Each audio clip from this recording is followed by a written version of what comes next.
নমস্কাৰ বন্ধু বান্ধৱীসকল, আশা কৰোঁ আপোনালোকে ভালে আছে।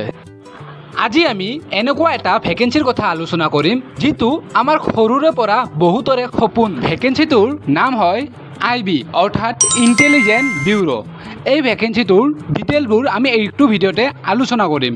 এইটো এটা আপোনালোকৰ সিক্ৰেট এজেন্সি টাইপ জব হয়। এইটো এটা আপোনালোকৰ চেণ্ট্ৰেল গভৰ্ণমেণ্ট জব হয়।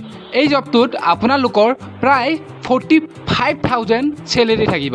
মাত্ৰ আপোনালোকৰ 10 পাছ থাকিলেই এইটো জবত এপ্লাই কৰিবলৈ পাৰিব। আমি যদি এইটো জবৰ জব প্ৰফাইলটো চাওঁ, জব প্ৰফাইল ঠিক এনেধৰণৰ। যেতিয়া আপুনি এই চাকৰিটো পাব, আপোনালোকৰ চাকৰি এটা সিক্ৰেট এজেন্ট টাইপ হ'ব।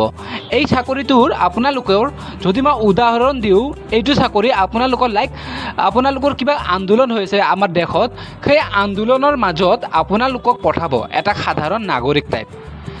আমাৰ যদি উদাহৰণ দিওঁ, এইটো আমাৰ কৃষক আন্দোলন যেতিয়া দিল্লীত হৈছিল, সেই আন্দোলনতো এইবোৰ এজেন্সিয়ে ভিতৰত সোমাই আছিল। সাধাৰণ মানুহৰ দৰে কৃষকৰ লগত কৃষক হৈ গৈ তাতে আপোনালোকৰ এটা ডিটেইলত ইনফৰমেশ্যনবোৰ গভৰ্ণমেণ্টক শ্বেয়াৰ কৰি আছিল যে এই আন্দোলনবোৰ কোনে কৰাই আছে, ইয়াতে কোনোবা থাৰ্ড পাৰ্টিৰ হাত আছে নেকি। এনেধৰণৰ কাম থাকে এই ইণ্টেলিজেন্ট ব্যুৰোৰ। এই জবটো এপ্লাই কৰিবলৈ হ'লে কি কি ডকুমেণ্টছ লাগিব, সেই সকলোবোৰ জানিবলৈ হ'লে এই ভিডিঅ'টো শেষলৈকে চাব। তে বলক আমি এই ভিডিঅ'টো আৰম্ভ কৰোঁ। A saxophone whispers where shadows go. Gentle piano play. ইয়াতে যদি আমি টোটেল ভেকেন্সি চাওঁ, 4,987টা আপোনালোকৰ টোটেল পদ আছে। প্ৰায় আপোনালোকৰ 5,000 ভেকেন্সি আছে বুলি ক'ব পাৰে। ইয়াৰে 5,000 ভেকেন্সিৰ আপোনালোকৰ অসমৰ বাবে ৰিজাৰ্ভ ভেকেন্সি আছে।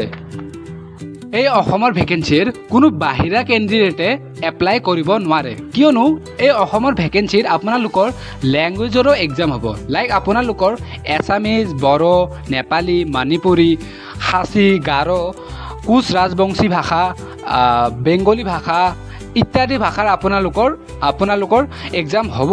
সেয়েহে বাহিৰা কেণ্ডিডেটে এইবোৰ ভাষা নাজানাৰ বাবে আমাৰ অসমৰ ভেকেন্সিত এপ্লাই কৰিবলৈ নোৱাৰে। আমি যদি অসমৰ ভেকেন্সিত চাওঁ, আপোনালোকৰ 63টা URৰ ভেকেন্সি আছে ৰিজাৰ্ভ, OBCৰ আছে 29টা ভেকেন্সি, SCৰ আছে 7টা ভেকেন্সি, STৰ আছে 13টা ভেকেন্সি, EWSৰ আছে 12টা ভেকেন্সি। আপোনালোকৰ অসমত টোটেল ভেকেন্সি আছে 124টা। এই ভেকেন্সিৰ এপ্লাই 26 আগষ্টৰ পৰা আৰম্ভ হৈছে আৰু 17 আগষ্টত এই ভেকেন্সিৰ এপ্লাই শেষ হ'ব। ইয়াতে আপোনালোকৰ এডুকেশ্যন কোৱালিফিকেশ্যন লাগিব 10 পাছ। আৰু আপোনালোকে যদি চেলেৰি চাব খোজে, বেচিক পে, এইটো জবৰ আপোনালোকৰ বেচিক পে হ'ব 21,700 পৰা 69,700লৈ।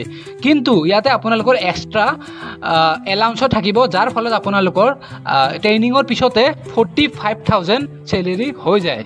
ইয়াতে যদি আমি এজ লিমিট চাওঁ, 18 বছৰৰ পৰা 27 বছৰৰ ভিতৰত সকলোবোৰ কেণ্ডিডেটে এইটো জবৰ বাবে এপ্লাই কৰিব পাৰিব। আমি যদি এইটো জবৰ এক্সাম পেটাৰ্ণ চাওঁ, এইটো আপোনালোকৰ 3টা এক্সাম হ'ব। ইয়াতে প্ৰথম Tier 1, য'ত আপোনালোকৰ 100 নম্বৰৰ এক্সাম হ'ব। তাৰপিছত আপোনালোকৰ Tier 2 হ'ব, য'ত আপোনালোকৰ 50 নম্বৰৰ এক্সাম হ'ব। আৰু তাৰপিছত শেষত আপোনালোকৰ Tier 3 হ'ব, য'ত আপোনালোকৰ 50 নম্বৰৰ এক্সাম হ'ব। আপোনালোকক যদি আমাৰ এই ভিডিঅ'টো ভাল লাগিছে, আমাৰ এই চেনেলটো ছাবস্ক্ৰাইব কৰিবলৈ নাপাহৰিব। এইটো একেবাৰে বিনামূলীয়া। আৰু আমাৰ এই চেনেলটো লাইক কৰিব আৰু কমেণ্ট কৰিব যদি আপোনালোকৰ এই জব ৰিলেটেড কিবা ডাউট আছে।